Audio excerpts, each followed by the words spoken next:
جب آپ کو کوئی راستہ نظر نہ آئے، حالات بالکل ناممکن لگنے لگیں اور راستے تنگ نظر آئیں، تب اور بھی زیادہ یقین سے دعا کرنا، کیونکہ یہی وہ وقت ہے جب سب سے زیادہ ہمارا صبر آزمایا جاتا ہے، اور اس کے بعد ہی ہماری دعا قبول ہونی ہوتی ہے۔ اور ہم نے جیسے باقی امتحان پاس کر لیے، اسی طرح اس امتحان میں بھی کامیاب ہونا ہے، اللہ پر توکل رکھ کر۔ لوگوں کی باتوں سے کبھی پریشان نہیں ہوتے، لوگ تو ہمیشہ تمہیں گرانے میں لگے رہیں گے، ہمیشہ تمہارے زوال کے خواہش مند رہیں گے، لیکن تم نے کبھی ہمت نہیں ہارنی ان کی باتیں سن کر۔ وہ اللہ سب دیکھ رہا ہے اور سب کچھ جانتا ہے، اس کی نظر سے کچھ چھپا ہوا نہیں، لہذا حالات کیسے بھی ہوں کبھی مایوس نہ ہونا اور بس اللہ پر مضبوط توکل رکھنا۔ پتہ بھی نہیں گرتا اور اللہ کو خبر ہوتی ہے، ابھی دل میں خیال اور لبوں پہ وہ دعا آئی بھی نہیں ہوتی، مگر وہ پہلے ہی جانتا ہے کہ ہم وہ دعا کرنے والے ہیں۔ وہ تو اس کی بھی سنتا ہے جو بول نہیں سکتا، اس کی بھی دعا قبول کرتا ہے جس کے ہاتھ نہیں ہوتے کہ وہ ہاتھ اٹھا کر مانگ سکے۔ اور جس دن ہمارے لبوں میں کچھ بھی کہنے کی طاقت نہیں ہوتی، تو وہ ان خاموش آنسوؤں کی صدا اور فریاد بھی سمجھتا ہے۔ حالات کی وجہ سے دعا کو ناممکن تم نے سمجھنا شروع کیا، جبکہ اللہ تو ناممکنات کا رب ہے۔ تم تو پھر ایک ممکن چیز مانگ رہے ہو جو ناممکن چیزوں کو ممکن کر سکتا ہے، تو وہ تمہاری دعا کو بھی ممکن بنانے پر قادر ہے۔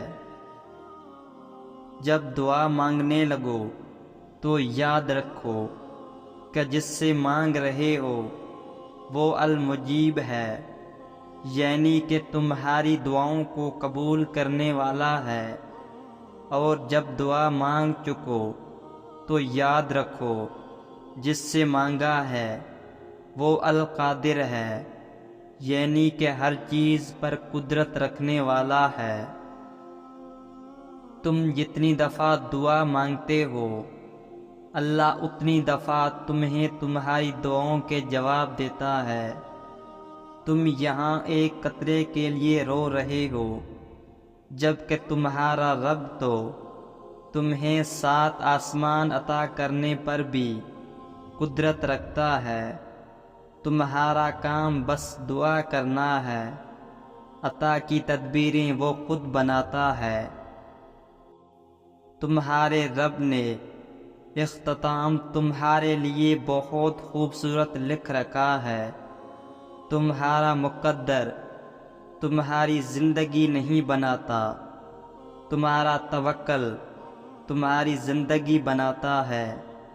تمہارے پاس اب بھی دعا کا اختیار ہے، تمہاری کہانی اب بھی ختم نہیں ہوئی۔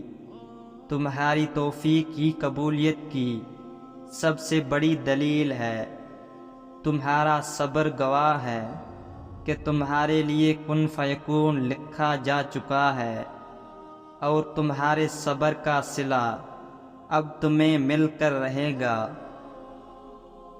جس نے صرف 6 دنوں میں آسمان اور زمین اور ان میں موجود ہر چیز بنا ڈالی، تمہیں لگتا ہے کہ اس رب کے لیے تمہارا مقدر بدلنا مشکل ہے؟ اس کے لیے کچھ بھی ناممکن نہیں، اس کے لیے کچھ بھی مشکل نہیں۔ اس غم کے بعد اس نے تمہارے لیے خوشی کو چن رکھا ہے، اس مشکل وقت کے بعد تمہارے لیے آسانیاں ہی آسانیاں ہیں۔ جب تم مدد مانگتے ہو تب تم تک ان ذریعوں سے مدد پہنچائی جاتی ہے جن کا تم تصور بھی نہیں کر سکتے، جیسے نوح تک پہنچائی گئی، کیونکہ تم اللہ کے مصلحتی نہیں جان سکتے، اور دعائیں تو ناممکن کے لیے ہی ہوتی ہیں۔ اور جو نوح کا خدا ہے وہ تمہارا بھی تو خدا ہے۔ دعاؤں میں بہت طاقت ہوتی ہے، اور جب تم سچے دل سے اللہ سے مانگتے ہو تو وہ کبھی تمہیں مایوس نہیں کرتا، کیونکہ تمہارا رب بہت باعزت ہے، اور اس کو حیا آتی ہے تمہیں خالی ہاتھ واپس لوٹاتے ہوئے جب تم اس سے رحم مانگتے ہو۔ جب اللہ کو تمہارے مانگنے کا انداز پسند آ جاتا ہے تب وہ دینے میں ذرا سی تاخیر کر دیتا ہے تاکہ تمہاری آواز اسے بار بار سنائی دیتی رہے۔ یقین رکھو کہ جس نے مقدر لکھا ہے وہ اسے بدل بھی سکتا ہے۔ دعاؤں کے جواب بھلے فوراً نہ ملیں، مگر توکل رکھو کہ دعاؤں کے جواب ضرور ملیں گے۔ اللہ جانتا ہے کہ تمہاری چاہت کو کب اور کیسے تم تک پہنچانا ہے، تمہیں بس توکل رکھنا ہے کہ اگر وہ ایک ستارہ تمہیں نہیں مل سکا جو تم نے مانگ رکھا تھا تو ممکن ہے اللہ نے پورا آسمان تمہارے لیے لکھ رکھا ہو۔ ہمت مت ہارو، دعا مانگتے رہو تب تک جب تک جواب نہیں مل جاتا۔ جب وہ تمہیں صبر کی انتہا کو لے آیا ہے تو یقین رکھو کہ آزمائش اب ختم ہونے والی ہے، اور پھر ہر اس چیز سے نواز دیا جائے گا جس کے لیے تم راتوں کو اٹھ اٹھ کر جھولی پھیلایا کرتے تھے۔ اللہ دعائیں پہلے قبول کرتا ہے اور توفیق بعد میں دیتا ہے۔ جب وہ مان جاتا ہے تب وہ تمہاری دل میں بھی اس کو منانے والی ساری ترکیبیں ڈال دیتا ہے۔ اگر وہ اس چیز کا خیال تمہارے ذہن سے نہیں نکال رہا جو تم چاہتے ہو تو جان لو کہ دعا قبول ہو چکی ہے۔ یہ ذرا سی دیری تو بس ملاقات کا بہانہ ہے۔ اللہ صرف تمہارے راستوں کو موڑتا ہے، تمہاری دعاؤں کو نہیں۔ وہ تمہیں اپنے طریقے سے تمہاری من پسند منزل تک لاتا ہے۔ کن دعاؤں سے ہے، اور دعائیں تو حقیقتوں کو بھی بدل سکتی ہیں جنہیں تمہارے مقدر میں بہت پہلے سے لکھا جا چکا ہے۔